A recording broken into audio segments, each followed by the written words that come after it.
Welcome to Create Your Own. Have you ever had a box of crayons and you accidentally break the crayon? What do? Or maybe you have a whole bunch of crayons and you don't know what to do with them. Well, that's okay. Did you know broken crayons can be repurposed into something really special? For this week's Create Your Own, why not melt broken crayons into a new mold? Now, if you don't have broken crayons, that's okay. You can still use your extra crayons. Start by peeling off the extra pieces of paper off the crayons. Have an adult help you preheat your oven to 275. You can use silicone molds, or you can even use some cooking spray and spray an old muffin tin.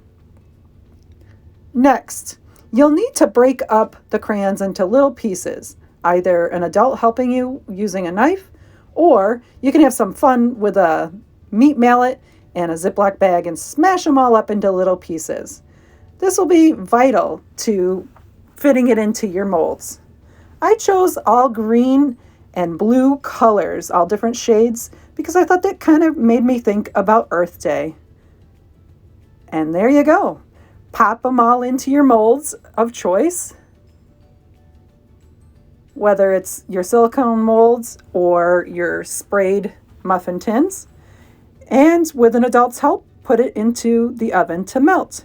Set your timer for 8 minutes, and with an adult's help, take them out of the oven and let them completely cool. It's pretty neat, the colors that you see and how they all melted and all are together as one whole piece. After several minutes, and they're completely cooled, you can pop them right out of your molds. And look at that. I have a beautiful new crayon repurposed from broken crayons. Try it. That's this week's Create Your Own.